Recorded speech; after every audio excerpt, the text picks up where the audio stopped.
Good morning students, my name is Nikita. Welcome to my channel Commerce Fun Time. Today is our topic on revaluation. Revaluation क्या होता है, आज का हमारा ये टॉपिक है। रिवैल्यूएशन क्या होता है, नाम से ही जैसे आपको पता चल रहा है, रिवैल्यूएशन। री मतलब दोबारा से वैल्यू करना किसी चीज की, दोबारा से वैल्यू निकालना उस चीज की। जैसे आज आप कोई फोन लेते हो तो एक साल बाद आप उसकी वैल्यू देखते हो। जैसे आपने 1 लाख का फोन लिया एप्पल का और अगले साल आप उसकी वैल्यू देखते हो तो उसकी 20 से 25 हज़ार या 30 हज़ार रह जाती है। और अगर आप नहीं करते तो जब आप एकदम से बेचते हो तो आपको 1 लाख का की जगह आपको 10-15 हज़ार रुपये ही मिलते हैं। तो हम क्या करते हैं, जब हम अपनी बैलेंस शीट बनाते हैं ना तो उसको रिवैल्यूएट कर देते हैं। जैसे मोबाइल तो हम अपने पर्सनल पॉइंट ऑफ व्यू से मैंने बताया है। अगर आप एक बिजनेस के पॉइंट ऑफ व्यू से देखो, जैसे आपने मशीनरी खरीदी 1 करोड़ की, तो जब आप बेचने जाओगे उसके अगले साल वैल्यू देखोगे तो डाउन हो जाएगी, क्योंकि वो ऐसी एसेट्स होती है जो अपनी वैल्यू हार्श करते रहते हैं, अपनी वैल्यू गिराती रहती है टाइम टू टाइम। तो अगर हम अगले साल तक उसकी वैल्यू देखेंगे तो क्या हो जाएगी, वो रिड्यूस हो जाएगी। 1 करोड़ की मशीनरी आपको पता है कभी 1 करोड़ की नहीं रहती, बाद में इसको जैसे एक दिन में जाता है तो उसकी वैल्यू डाउन हो जाती है। तो हम जैसे हमें जिस टाइम में निकालना है तो हम उसकी रियल वैल्यू देखते हैं, चाहे वो एसेट हो या लाइबिलिटी, उसकी लाइबिलिटी कितनी बढ़ेगी है, एसेट कितनी बढ़ेगी, और जो उसका न्यू रेट है, जो उसका ओरिजिनल रेट है, हम उसमें ही इसको लिखते हैं। रिवैल्यूएशन हम क्यों बनाते हैं, जैसे मैंने आपको पहले भी समझाया था इस चैप्टर में, जब कोई पार्टनर एडमिशन लेता है या प्रॉफिट शेयरिंग रेशियो बदलता है या रिटायरमेंट होता है या डेथ के टाइम किसी भी पार्टनर में, तो हम अपनी एसेट को रिवैल्यू करते हैं। अपने एसेट और लायबिलिटी को रिवैल्यू करके देखते हैं कि दोबारा रिवैल्यू करके कि हमें प्रॉफिट हो रहा है और लॉस हो रहा है, और उन प्रॉफिट और लॉस को हम पार्टनर्स के बीच में बांट देते हैं, और जो एसेट की न्यू वैल्यू है इसको बैलेंस शीट में दिखा देते हैं, एसेट और लायबिलिटी की। इतनी बात आपको समझ में आ गई होगी। अब इसमें आपको वन वन पॉइंट करके इसके पॉइंट्स बताते जाऊंगी ताकि आपको और क्लैरिफाई हो जाए, ठीक है।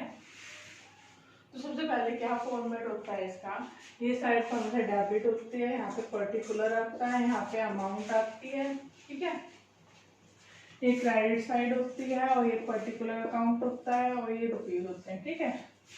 समझ में आ गया। अब इसमें क्या होता है, पर्टिकुलर ये कौन बनाता है, कंपनी के ब्याह पे बनता है। किसकी कंपनी, हिसाब से कंपनी या वो पार्टनरशिप जो भी है, इसमें पार्टनरशिप, कंपनी नहीं, पार्टनरशिप के ब्याह पे बनता है, ठीक है। और ये कम पार्टनरशिप का होता है। सबसे पहले क्या करते हैं, देखो अगर हम मोटा मोटा कहें, मेनली कहें तो ये कौन सी साइड होती है, ये होती है एक्सपेंसिव साइड। जितने भी हमें ऐसा लगेंगे ना जो खर्चे फेस करने पड़ रहे हैं वो आएंगे इस साइड, और जो भी इनकम फेस करनी पड़ रही है वो आएंगी क्रेडिट साइड। आपको मैं बता देती हूँ, क्योंकि देखो फॉर्मूला में लग रहा है ऑल एक्सपेंसेस आर डेबिट और ऑल इनकम आर क्रेडिट, ठीक है। Debit side all expenses are debit, तो ऑल इनकम आर क्रेडिट और क्रेडिट साइड, ठीक है। यहाँ पे समझ में आ गया।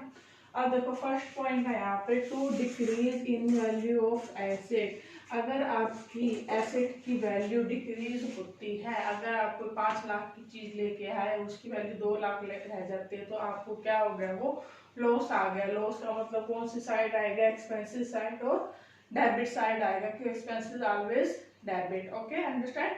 देन द सेकंड पॉइंट, जैसे मैंने आपको एग्जांपल दे दिया, मशीनरी, बिल्डिंग, कोई भी ऐसी एसेट जो ऐसे लूज टूल्स, अलग अलग चीजें होती है जिसकी वैल्यू, किसी की वैल्यू डाउन होगी, जो भी हमारी एसेट होगी वो इस साइड आएगी, अगर उसकी वैल्यू क्या हो रही होगी, डाउन हो रही होगी। अगर वो इंक्रीज हो रही है तो क्या हो जाएगा, आप जैसे कार, इनकी वैल्यू इंक्रीज हो रही है, जैसे बिल्डिंग होती है उसकी वैल्यू क्या होती है, इंक्रीज होती है टाइम टू टाइम। तो अगर इंक्रीज हो रही है तो क्रेडिट साइड आएगी, इनकम साइड, क्योंकि ऑल इनकम आर क्रेडिट, ठीक है। ये समझ में आ गया।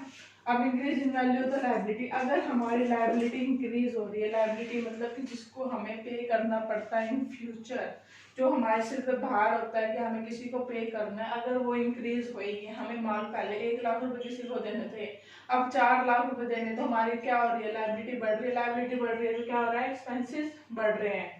सेकंड पॉइंट है to decrease in the value of liability. अगर माइनस हो रही है, हमारी लायबिलिटी कम हो रही है, कि हमें जो पे करना है, मान लो मेरे को 2 लाख पे करने थे, अब खाली 50,000 ही खुद पे करने हैं, जिसको पे करने हैं उसकी डेथ होगी, कुछ भी होगा जिसकी वजह से हमें 50,000 पे करने हैं, तो वो हमारी एक तरह की इनकम हो जाती है। आपको तो बल्ले बल्ले होगी, 1.5 लाख रुपए बच गए, तो क्या हो जाएगा, ये हमारी क्या हो जाएगी, इनकम हो जाएगी, ठीक है। अब है टू अनरिकॉर्ड लायबिलिटी। कई बार हम क्या करते हैं, लायबिलिटी को रिकॉर्ड करना भूल जाते हैं। मान लो मैंने तुमसे 50,000 का सामान खरीदा और मैं उसकी एंट्री करना भूल गई, बाद में याद आता है भाई इसकी तो एंट्री करनी थी, तो क्या हो गया, हमें एकदम से क्या लग गया, लॉस लग गया कि हमने सोचा ही नहीं था हमें देने, और एकदम से देने पड़ जाए तो क्या हो जाएगा, लॉस है। ठीक है, इसका अपोजिट है अनरिकॉर्डेड एसेट। कोई एसेट है जो आपने खरीदी थी और रिकॉर्ड करना भूल गए, तो एकदम से आपको याद ही नहीं रहा आपने कुछ चीज खरीदी थी और आपको एक दिन से वो मिलती है ढूंढते हुए, तो आपको लगता है वाह यार लॉटरी लग गई, अच्छा हो गया मेरे को, तो वो प्रॉफिट हो गया, तो वो क्या हो जाएगा, प्रॉफिट साइड आ जाएगी, अनरिकॉर्डेड एसेट। ठीक है, अब अगर इसका टोटल करके इसके टोटल में से माइनस करते हैं, अगर ये साइड ज्यादा है ये कम है, तो उसको सेटअप करने के लिए साइड क्या आएगा, प्रॉफिट आएगा। क्या करने के लिए, सेटअप करने के लिए इस साइड प्रॉफिट आएगा। अगर ये साइड ज्यादा है और ये साइड कम है, क्योंकि इनकम कम है खर्चे ज्यादा है, तो क्या हो जाएगा, हमको लॉस हो जाएगा। अगर इनकम ज्यादा है और लॉस एक्सपेंसेस कम है तो प्रॉफिट, और अगर एक्सपेंसेस ज्यादा और इनकम कम है तो लॉस। आई होप बच्चों आपको यहाँ पे समझ में आ गया होगा। मेन तो फॉर्मेट आना चाहिए। मैं आपको थोड़ा थोड़ा एग्जांपल लेके इसको समझाती हूँ अगले क्वेश्चनों में, ताकि आपको इसका क्लैरिफाई हो जाए। अगर कोई प्रॉब्लम हो तो कमेंट बॉक्स में कमेंट करके आप पूछ सकते हो। मेरी वीडियो पसंद आए तो please like and subscribe my channel. Students से ना क्वेश्चन के थ्रू आपको समझाने की कोशिश कर रही हूँ। इसमें हमें बनाना है रिवैल्यूएशन अकाउंट, कैपिटल अकाउंट और bank account, banking sorry balance sheet. तो सबसे पहले इसमें क्या देखा, मैं आपको क्वेश्चन रीड आउट करा देती हूँ जितना मुझे लिखा गया। ABC है, जो ABC है वो 3:1 में है। इसका क्या है, ये ओल्ड रेशो, क्या है ये ओल्ड रेशो 3:1। ABC का न्यू रेशो है 1:1। ठीक है, क्रेडिटर दे रखे हैं स्टूडेंट्स, ओल्ड रेशो दे रखा है, न्यू दिया हुआ है। क्रेडिटर है 1 लाख के, बीपी है 40,000 का, बीपी होता है बिल्स पेबल। ठीक है, जर्नल रिजर्व दे रखा है 60,000 का। ठीक है, 60,000 का क्या दे रखा है, जर्नल रिजर्व। कैपिटल दे रखी ए की 2 लाख, बी की 1 लाख, सी की 50,000, 3.5 लाख हो गए और 5.5 लाख टोटल हो गया। ये तो उनकी लायबिलिटी है। अब एसेट है, लैंड है 1 लाख की, बिल्डिंग है 1 लाख की, प्लांट है 2 लाख का, और स्टॉक है 80,000, डेटर है 60,000, बैंक है 10,000। ठीक है, टोटल हो गया 5,50,000। एडजस्टमेंट दे रखे, गुडविल दे रखी है आपको। क्या दे रखा है, एडजस्टमेंट गुडविल। गुडविल जो फर्म की वैल्यूड गुडविल है जो उन्होंने निकाल रखी है 3 लाख निकाल के, निकालने की जरूरत नहीं है, इसमें गुडविल कैलकुलेट करके दी हुई है उनको। ठीक है, लैंड की वैल्यू एट 1,60,000। जो लैंड की वैल्यू है ना 1,60,000 होगी, तो थी कितने की लैंड देखते हैं अपन, 1 लाख की थी, 1,60,000 की होगी, तो इसका मतलब 60,000 का हमें क्या हो गया, प्रॉफिट हो गया। ठीक है, नेक्स्ट है बिल्डिंग है ना, जो डेप्रिसिएशन है 6%। डेप्रिसिएशन का मतलब क्या होता है, हमारी एसेट की वैल्यू डिक्रीज हो रही है। ठीक है, तो ये क्या हो गया, हमें लॉस हो गया। और क्रेडिटर 12,000 के रिटर्न ऑफ हो रहा है। रिटर्न ऑफ मतलब कि जो हमें क्रेडिटर को पेमेंट करनी थी वो 12,000 के कम हो गई, तो ये क्या हो जाएगी, हमारी इनकम। ठीक है, अब इसके लिए हम क्या बनाएंगे, पहले रिवैल्यूएशन अकाउंट बनाते हैं, ताकि इसको पहले इनके खर्चे ताकि हमारी इजिली हो जाए। ठीक है, रिवैल्यूएशन अकाउंट, ये डेबिट साइड सीधी निकाल लेते हैं अपनी, डेबिट साइड ये क्रेडिट साइड। तो सबसे पहले यहाँ से देखते हैं लैंड रिवैल्यूड हो रही है, मैंने क्या कहा 60,000 का प्रॉफिट हो रहा है, तो हम क्या लिखेंगे, बाय लैंड 60,000। ठीक है, उसके बाद बिल्डिंग डेप्रिसिएशन हो रही है, तो खर्चे हो रहे हैं, तो खर्चे साइड मैंने क्या कहा था, इस साइड आएगा टू बिल्डिंग। 6% निकालना है, तो 6% कितना हो जाएगा इसका, 1 लाख का 6,000। ठीक है, उसके अलावा क्रेडिटर क्या रखे, रिटर्न ऑफ होगी। रिटर्न ऑफ मतलब क्या होगी, इनकम होगी, तो क्या लिख देंगे, बाय क्रेडिटर कितने से, 12,000 से, तो टोटल कितना हो जाएगा, 72,000। ये भी 72 होना चाहिए। अगर हमारी इनकम साइड इंक्रीज है खर्चे की साइड से, तो क्या हो जाएगी, हमारा प्रॉफिट हो जाएगा। तो टू प्रॉफिट कितने में बांटेंगे हम, ए बी सी में बांटेंगे। कौन से रेशो में बांटेंगे, ओल्ड में बांटेंगे, क्योंकि हमने पहले इसका वैल्यू रिवैल्यूड की है। जो हमारी पुरानी एसेट है ना उनको चेंज किया, इसलिए ओल्ड रेशो में ही बटेगा 3:1 में। कितना डिफरेंस बच गया यहाँ पे, 66,000 का बच गया। अब हम इसका रेशो निकाल लेंगे 66,000 का, तो कैसे निकाल लेंगे, 66,000 मल्टीप्लाई 3/6, तो ये आ जाएगा 11,000 कट के तो 33, 22, 11। ठीक है, तीनों रेशियो में बांट देंगे। ठीक है, यहाँ तक समझ में आ गया। हमारा क्या आ गया, प्रॉफिट आ गया कितना, 33,000, 22,000, 11,000। ठीक है, हमें रिवैल्यूएशन अकाउंट बनाना था, समझ में आ गया इसका रिवैल्यूएशन अकाउंट। अब उसके बाद हमें बनाना है कैपिटल अकाउंट। क्या बनाना है, कैपिटल अकाउंट। तो कैपिटल अकाउंट के लिए ए बी सी, दोबारा ए बी सी। सबसे पहले हम क्या करेंगे, जो इसकी वैल्यू दे रखे हैं यहाँ पे, उसको क्या कर देंगे, ब्रोक डाउन। ठीक है, बाय बैलेंस ब्रोक डाउन। पहले की कितनी है, 2 लाख, 1,50,000। ठीक है, ये दी हुई है ना, 2 लाख 1,50,000। उसके बाद हम और क्या निकालते हैं, देखो इसमें से जो जनरल रिजर्व होता है ना, वो होता है हमारे काम में जनरल रिजर्व, क्योंकि जो बांटने वाले नेचर का है और इसमें से कोई है नहीं। तो जनरल रिजर्व है ना, जो बैलेंस शीट में पहले से अगर जो भी जनरल रिजर्व दिया हुआ होता है, उसका एक रूल होता है कि वो हम क्या करते हैं, ओल्ड रेशियो में बांटते हैं। तो कुछ दे नहीं रखा हो तो जनरल रिजर्व को क्या करेंगे, ओल्ड रेशियो में बांटेंगे बाय जीआर। कितना है, 60,000 को 3 to 1 में बांटेंगे तो कितना आएगा, 30, 20, 10। कैलकुलेट करके देख लें, 30, 20, 10। ठीक है, ये आदत हो गया, जीआर हो गया। उसके बाद इसमें से कोई काम की नहीं है चीज ना, इसमें से कोई काम की चीज है। ठीक है, उसके बाद है एक गुडविल वाला। गुडविल की 3 लाख की वैल्यू दे रखी है, तो हम गुडविल कौन से रेशियो में बांटते हैं, सैक्रिफाइसिंग और गेनिंग रेशियो में। तो हमें सैक्रिफाइसिंग और गेनिंग रेशियो इसका कैलकुलेट करना पड़ेगा, एबीसी का।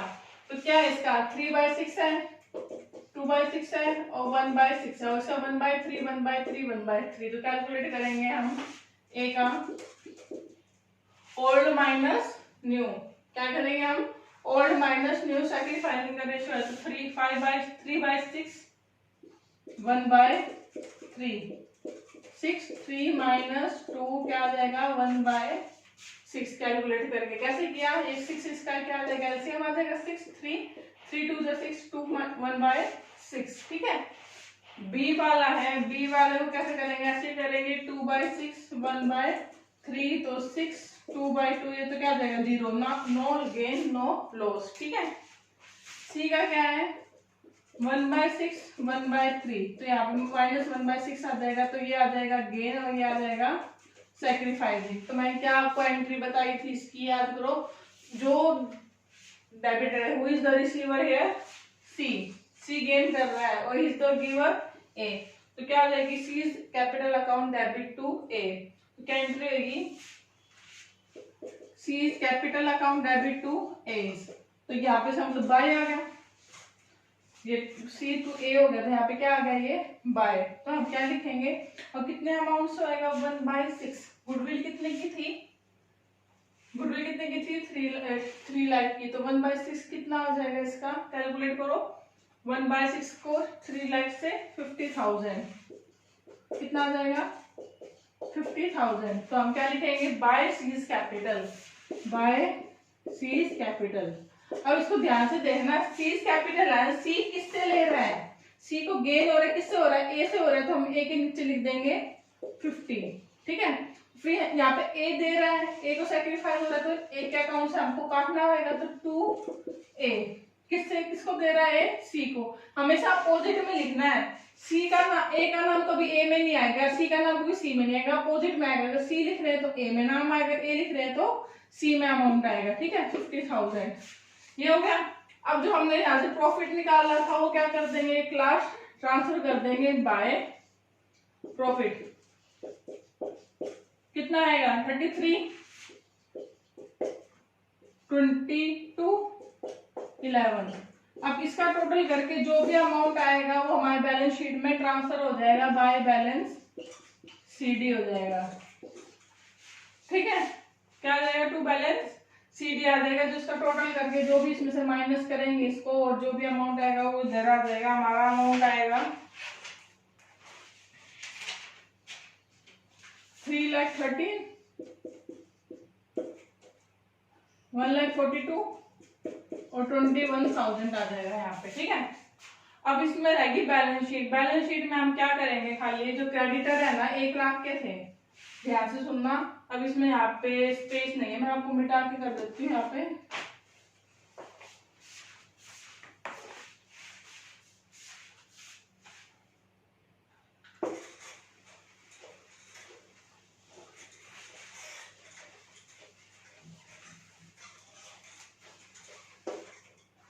बैलेंस शीट में आते हैं यहाँ पे, ये तो कौन सी साइड होती है, लायबिलिटी साइड, ये एसेट। लायबिलिटी लिखना स्टार्ट करते, जो क्रेडिटर है 1 लाख के थे और 12,000 के हमें पे ही करने थे, तो माइनस कर देंगे क्योंकि इसकी वैल्यू क्या होगी, डाउन होगी। तो क्रेडिटर कितने के माने जाएंगे, क्रेडिटर कितने के थे 12,000 के, तो 1 लाख में से 12,000 गए तो कितने आ जाएंगे 88,000। ठीक है, समझ में आ गया। बीपी का कुछ किया नहीं था तो बीपी हम यूं कहीं लिख देंगे 40,000। ठीक है, जनरल रिजर्व हम बांट चुके हैं, खाली कैपिटल बचता, जो कैपिटल अकाउंट का यहाँ पे बैलेंस आया हम इसको लिख देंगे। कैपिटल ए की कितनी है 3,13,000, 1,42,000, 2,10,000। ठीक है, ये सारा हम क्या लिख देंगे, यहाँ पे लिख देंगे इसमें। अब एसेट कौन कौन से बची है, लैंड 1 लाख की थी, लैंड में कितना डिफरेंस आया, कुछ था, रिवैल्यूड 1,60,000 की होगी थी लैंड। देखो यहाँ पे 1,60,000 की होगी थी 1 लाख की, तो वैल्यू तो चेंज होगी, कितने की होगी वैल्यू 1,60,000 की, तो हम यहाँ पे क्या दिखाएंगे 1,60,000। ठीक है, उसके बाद क्या, बिल्डिंग डेप्रिसिएशन 6% था, बिल्डिंग कितने की थी 1 लाख की थी, तो 6% हम डेप्रिसिएशन निकालेंगे तो कितना आ जाएगा 6,000 आ जाएगा। तो बिल्डिंग का डेप्रिसिएशन कितना आ जाएगा 6,000, तो माइनस कर देंगे, सॉरी 6,000 को हम क्या कर देंगे माइनस कर देंगे। जो बिल्डिंग थी 1 लाख की, उसका 6% 6,000 आएगा, तो माइनस करेंगे तो 94,000 बचेगा। प्लांट ऐसे कैसा रहेगा, स्टॉक भी ऐसे कैसा रहेगा, प्लांट कितने का था 2 लाख का, स्टॉक भी ऐसे कैसा रहेगा 60,000 80,000 का, डेटर भी सेम रहेंगे 60,000 के, और बैंक भी सेम रहेगा 10,000, कोई चेंज नहीं आएगा। टोटल और इसका टोटल इक्वल आएगा, तो हमारी बैलेंस शीट मैच कर जाएगी। ठीक है स्टूडेंट्स, समझ में आया। अगर आपको मेरी वीडियो पसंद आए तो please like and subscribe my channel. अगर कोई भी डाउट हो तो आप प्लीज कमेंट बॉक्स में कमेंट कर सकते हैं। थोड़ा घिच पिच हो गया क्योंकि स्पेसिंग की थोड़ी सी प्रॉब्लम है। ठीक है।